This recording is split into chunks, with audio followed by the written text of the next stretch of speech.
Baby, come with me, I'ma show you something you never seen before. Come take my hands, I'ma show you something you never seen before. Our exceptional country.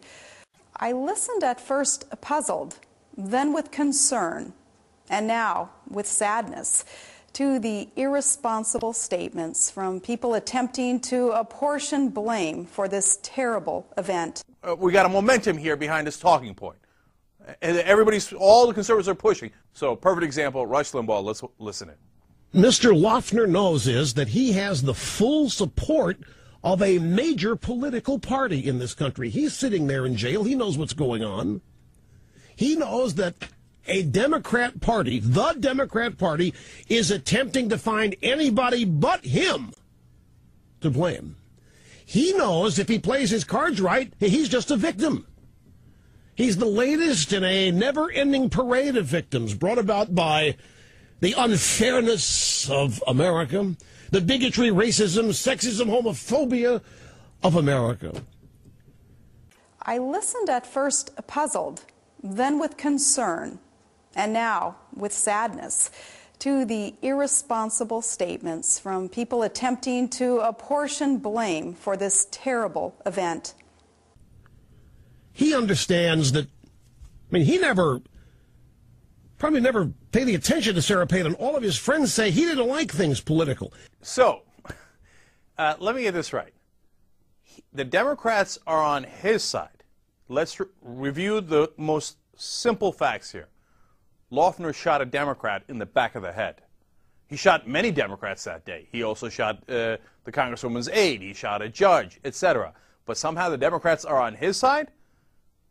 Well, in the topsy-turvy conservative world, where facts don't matter, you just lie on a daily basis, who cares? You just make it up. Each individual is accountable for his actions. Acts of monstrous criminality stand on their own. They begin and end with talk radio. Journalists and pundits should incite the very hatred and violence that they purport to condemn. This year, our goal is to challenge you to radically change your life. Start a personal revolution in your own life, because changing in the world is just too big to bite off. Changing what you can yourself will change the world. And I know it to be true because you already have with the tea parties. E4 will get you started down that path, tied to the news now.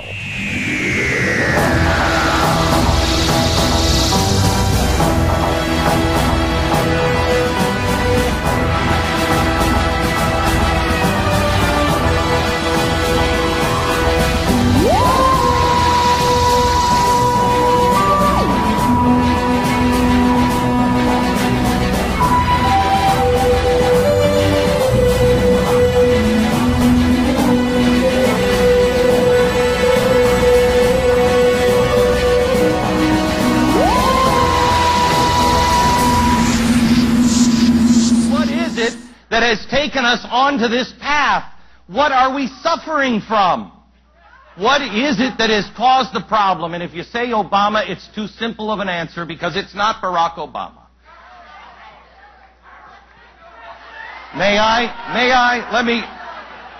just for a second?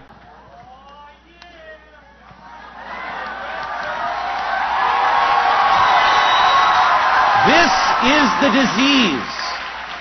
This is the disease in America. It's not just spending, it's not just taxes, it's not just corruption, it is progressivism. And it is in both parties. It is in the Republicans and the Democrats. Progressivism is the cancer in America, and it is eating our Constitution. And it was designed to eat the Constitution, to progress past the Constitution. We got a momentum here behind this talking point. And all the conservatives are pushing. I said, we know violence isn't the answer. When we take up our arms, we're talking about our vote. Yes, our debates are full of passion, but we settle our political differences respectfully. I said that 2010 was going to be a year of miracles, and I believe That happened in 2010. I think those miracles actually happened. 2011 is going to be pivotal. Things are changing. This, what I just showed you, this is E1. This is education. Once you know this, everything changes. You start to see the world differently. That's why education must happen. Okay. Recent polls have shown a fifth of Americans can't locate the U.S. on a world map. Why do you think this is? I personally believe that U.S. Americans are unable to do so because some people out there in our nation don't have maps, and I believe that our education, like such as in South Africa and the Iraq, everywhere like such as, and I believe that they should, our education over here in the U.S. should help the U.S. or should help South Africa and should help the Iraq and the Asian countries, so we will be able to build up our future for our children. Thank you very much, South Carolina. That kind of doesn't, that's not the same here. It's almost like, may I? It's like the Star Wars movies. This is the Force. It can be used for good, or it can be used for the dark side. What is thy bidding, my master? There is a great disturbance in the Force. I have felt it. We have a new enemy. Well, you're a Marxist. You're a communist. No, I'm not. I'm a progressive. Well, what's the difference? Here's the difference. If you remember in Star Wars, they started to assemble the Death Star. What have I told you? They're putting together a system, and you're not going to like it when they turn it on. The Death Star. The Death Star is cleared to fire. Commence primary ignition. Days of hearing members of his party blame political rhetoric as a possible cause behind this rampage. It is more dangerous maybe now because of all of the rhetoric. The stepped-up rhetoric that we have in the Congress and on the national issues has created a atmosphere where people think in terms of guns. Rhetoric carries the weight of hatred, anger, fear, and we also know it carries the weight of a lead bullet. I guess this is an expression that's coming from people on the Democratic left-wing base that says, you know what, we see this as an opportunity to try to silence some of the voices on the right who have been dominating the national conversation. The same thing about me. She's a victim of hate. And I think there's an awful lot of people come on, she's no victim. In the last several days. She's no victim. What? She's been out there taunting people for 2 years. Okay. Well, wait a minute, but you do not draw a moral connection or moral dots between Sarah Palin's statement. I'm talking to Andrea, between her statements and what happened, what that evil individual did, and that is what is being done. And that, to me, is unsupportable slander.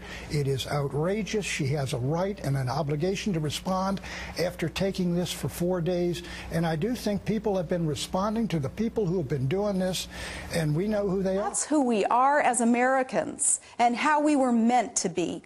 Public discourse and debate isn't a sign of crisis, but of our enduring strength. It is part of why America is exceptional. No one should be deterred from speaking up and speaking out in peaceful dissent. And we certainly must not be deterred by those who embrace evil and call it good. Never. I'll never turn to the dark side. You failed, Your Highness. I am a Jedi, like my father before me. He is apparently under pressure by someone. It is in the hour when our values are challenged that we must remain resolved to protect those values.